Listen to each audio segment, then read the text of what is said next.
When you reach out to grab Mr. Flobby, he suddenly attacks. Lower Mr. Flobby's stamina to calm him down.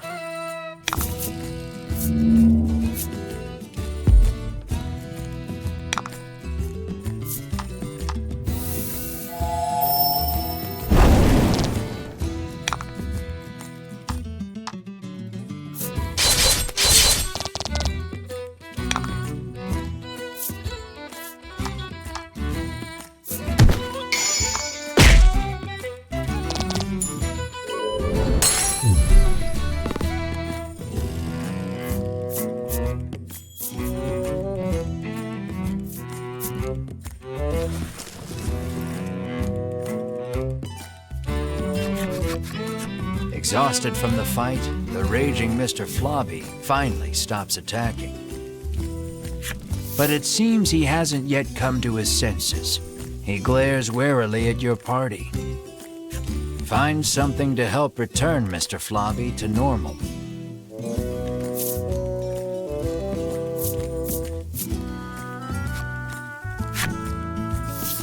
You wipe Mr. Flobby's mouth with the handkerchief you received from the girl. Then you hear a quiet voice speak. "That's not my mouth," Mr. Flobby murmurs bashfully. It looks like the girl's familiar scent on the handkerchief returned him to normal. Having regained his senses, Mr. Flobby heads back to the village. You place the increasingly sticky handkerchief in your bag.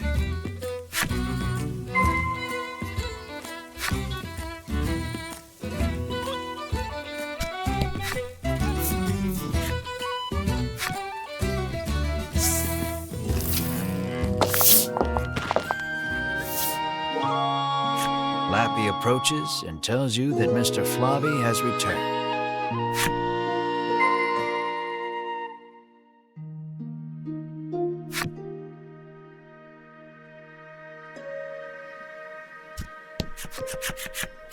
The girl is ecstatic that Mr. Flobby is finally back home.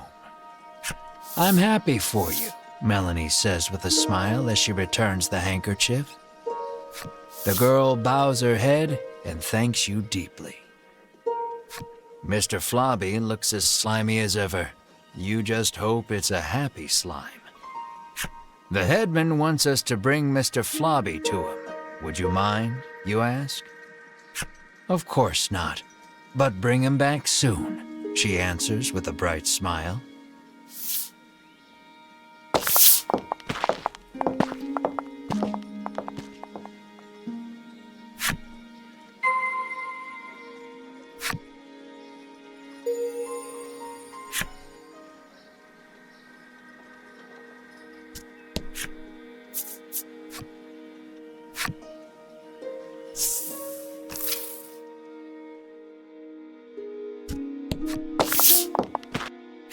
"I am so happy to see you safe and sound," the headman exclaims, giving Mr. Flobby a hug.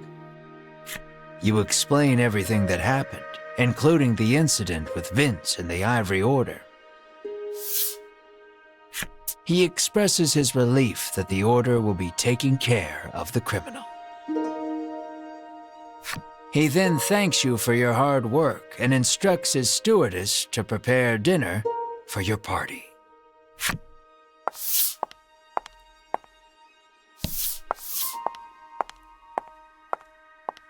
You can feel your collective mouths watering at the sight of the lavish meal before you.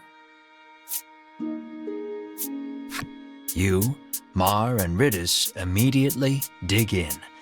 You aren't sure where you find a moment to breathe among all the feasting. "Please, eat to your heart's content," the headman insists with a smile. Once your belly is full, you realize that Mr. Flobby is gone. And then... "Room for dessert?" the headman asks, offering you a plate of slimy jelly. You feel your stomach churning at the very sight of it. The color strikes you as familiar. and the stickiness sends a shiver down your spine.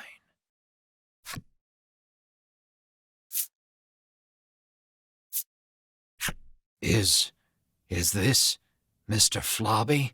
You ask the headman, your voice trembling in disbelief. The headman looks at you with a plain expression, one that holds no malice. Is that a problem? He questions back. This dish is a masterpiece, he remarks with a light-hearted chuckle as he gazes at the jelly. And I have you brave heroes to thank for it. Had you not brought that slime back, we would not be able to enjoy this exquisite dessert.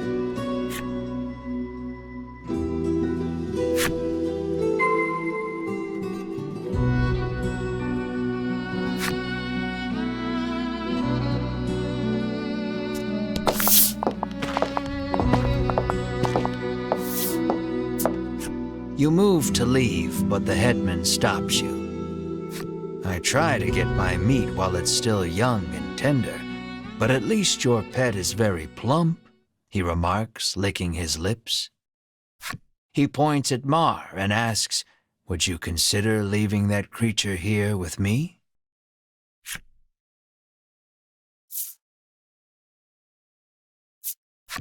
Never, you refuse flatly, not bothering to hide your discomfort. Think about it, he entreats, and then you grab the headman by his lapels, hands trembling in fury.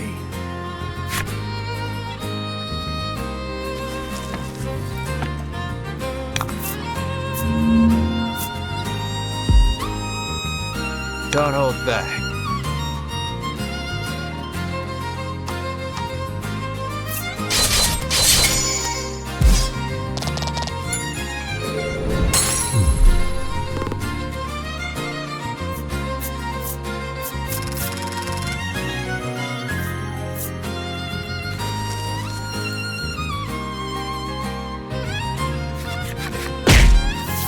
Pummel the headman with all your might. Curled up on the ground, the headman groans in pain, but insists that monsters were meant to be eaten. You hug Mar tightly, reassuring him that you will not hand him over to anyone. Mar looks at you with his round eyes and mews softly. You meet eyes with the rest of your party and reach a tacit agreement. Together, you all stand and leave.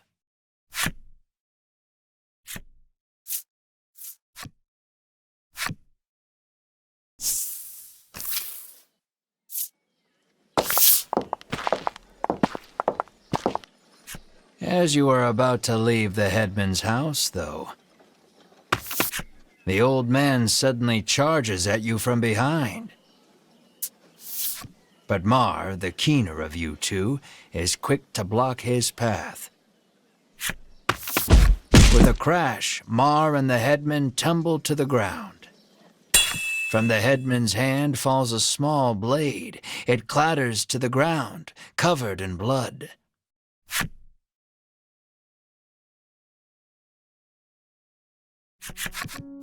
You take the injured Mar to an inn where you can watch over him. You gaze at the unconscious Mar with concern. Despite the shallow wound, no amount of medicine seems to rouse Mar from the bed. I heard that my friends were in danger, so I came as quickly as I could, Lappy says. As he reaches Mar's bedside, he leans over and licks his wound. This is what you call an extract, he shouts. He explains that it is a poison extracted from a certain monster. If it enters the body, it drastically reduces one's stamina. Hearing those words, you realize the headman's blade must have been coated in this poison. Mar's condition starts to make sense. Isn't there anything we can do? Melanie asks. Lappy's eyes widen in realization before he places his mouth over Mar's wound and begins sucking. He then puts the what-you-call-it extract into a bottle and hands it to you.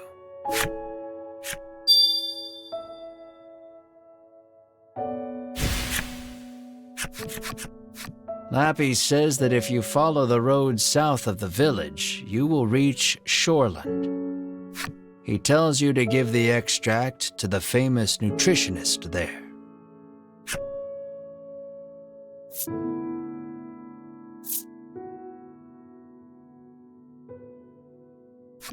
Realizing that you are at fault for this, you don't hesitate to undertake the quest.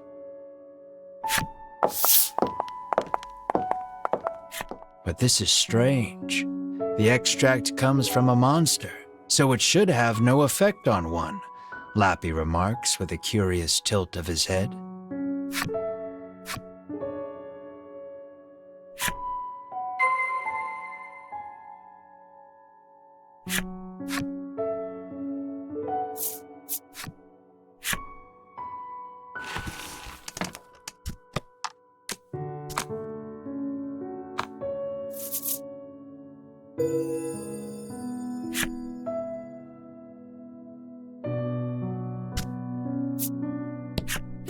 I thought a beast of that size would eat us out of house and home, she remarks, no doubt talking about Mar.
Don't hold back.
Excellent.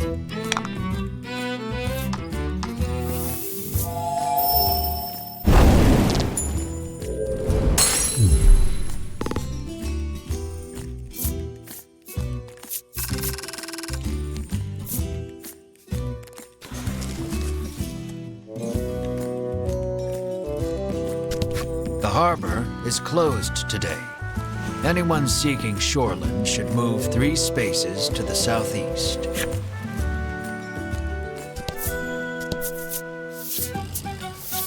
Look, you two, it's the sea, Riddis exclaims, frolicking in glee. You, on the other hand, trudge along as far as you can from the coast, ignoring the hair sticking to your forehead.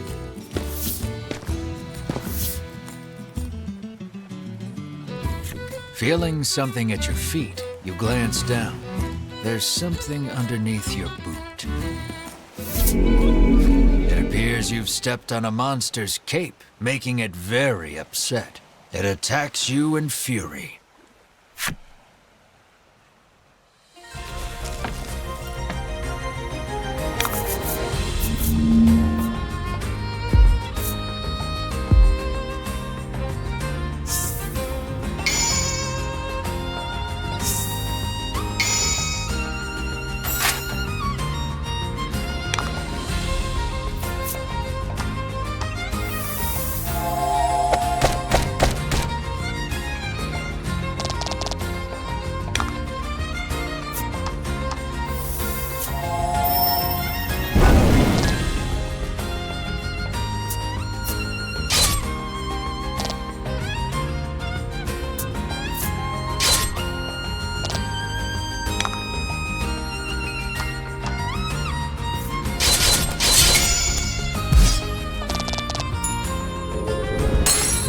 Fortune favors the bold.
The man says the fishing industry is usually thriving in their seaside town, but recently nets have been coming up empty. He mentions that even the fishing harbor to the northwest has been suffering from poor hauls of late.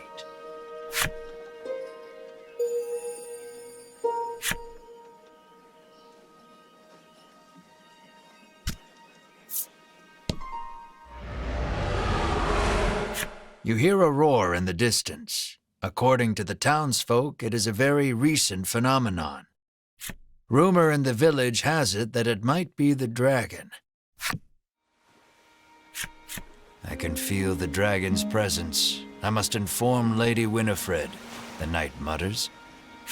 You feel impatient, determined not to let the order beat you to it.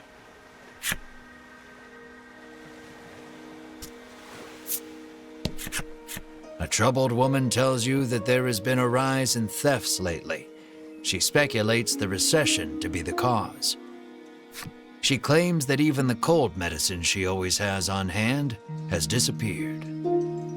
She narrows her eyes at the crowd, suspecting there is a thief among them, and offers a reward for the return of the medicine.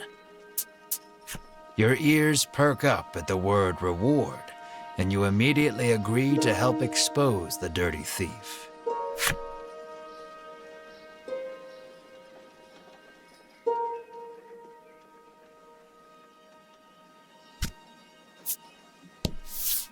You approach a woman sneaking around in a corner of town. Hearing your voice, she turns in surprise. You see a vial of cold medicine clutched in her hands. You explain that the person she stole it from needs it back. The woman begins to explain her own situation with downcast eyes. "My poor little boy is bedridden," she says tearfully. "He needs medicine, but I don't have any money, so I took it."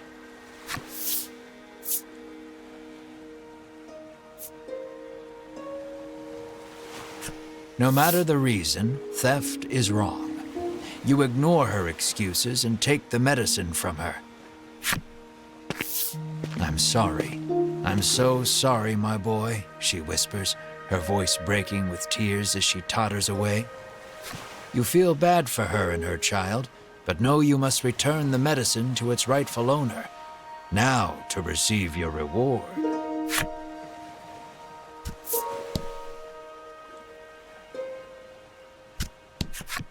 The woman thanks you for returning the medicine and bestows you with a reward.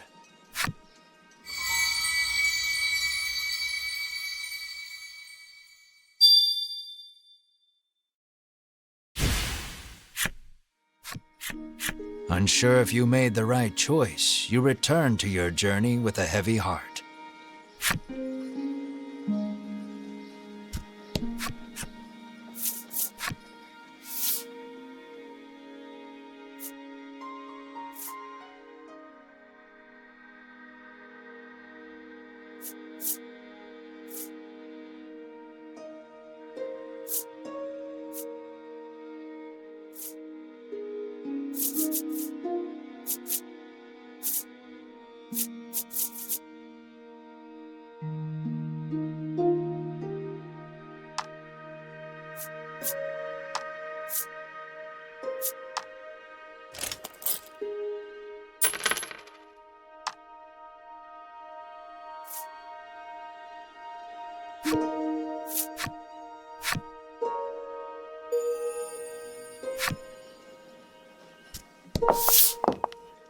The sign on the door reads, "The Great Nutritionist Oreo."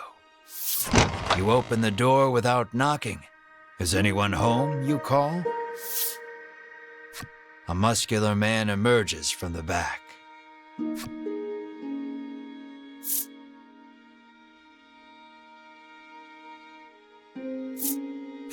You politely ask if he is the nutritionist. "Indeed, I am the nutritionist Oreo," he answers. He says he has been studying dietetics here for many years. You hand Oreo the extract and explain that your comrade is now bedridden because of it. He stares at the extract for a long time, and then opens the bottle and laps at the liquid inside. "That's poison!" Melanie shouts in alarm. The man insists that he'll be fine with his expertise of nutrition, and insists that knowledge is power, as if that will help somehow. Regardless, it seems he managed to grasp the composition of the poison with that lick, and starts concocting a nutritional supplement to counter it. However, he says he needs a spry fish, which has been difficult to catch lately. He needs a special fish to make the necessary supplement.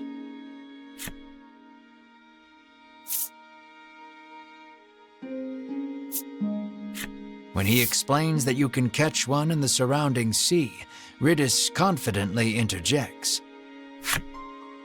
She shows you a page from her ancient tome, which explains the ecology of the fish in detail. That book comes in handy from time to time, Melanie remarks in surprise. Oreo gasps as if remembering something. He says that his son went out fishing and, with a bit of luck, may have already caught a spry fish. It sounds like his son is fishing on the wharf. You decide to go find him.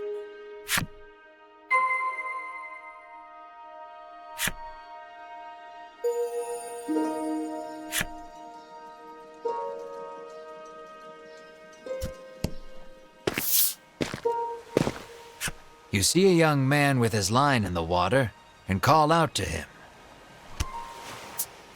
He turns around and flexes, shouting out suddenly, "Power is power." You stare, enchanted by his bulging musculature. There is no doubt in your mind that this is Oreo's son. He asks if you have business with him.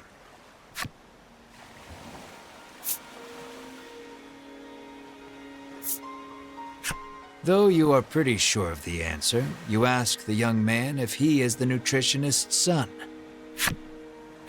"That I am," he answers. He introduces himself as Bruno and says he is learning to be a nutritionist like his father. You introduce yourself, expressing to him that you are a hero on a journey and require a spry fish to save your ill comrade. His eyes begin to sparkle the moment you utter the word hero, and he becomes engrossed in your tale. More or less grasping the situation, he regrets to inform you that he has not caught any spry fish yet. He says that a monster has settled near their town, and its thundering roars have scared most of the fish away. You know Oreo needs a spry fish to make that supplement. Hearing the despair in your voice, Bruno speaks, his words like an ember in the dark. He tells you that there is a harbor near town where fishermen gather. Perhaps you can find the fish you seek there. You thank him for the information, then head to the harbor with your comrades. Just as you are about to leave, Bruno offers to escort you there. Is it a reward you're after? You are about to ask, but Melanie smacks you on the head before you can voice it and allows him to come along.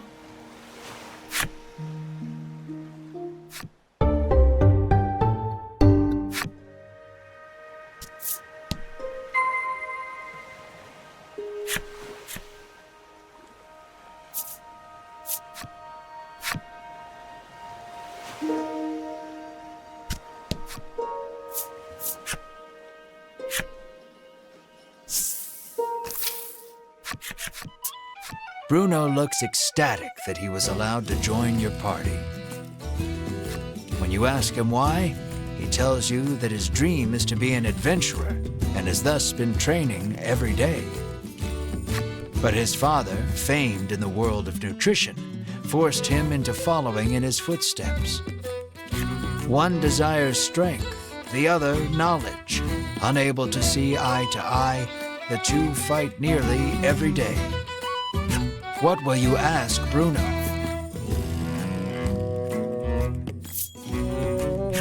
You ask Bruno about his sword arm, saying you are something of a swordsman yourself. Bruno replies that he specializes in hand-to-hand combat, then flexes his bulging biceps as proof. Apparently, he only carries around a sword to look like an adventurer.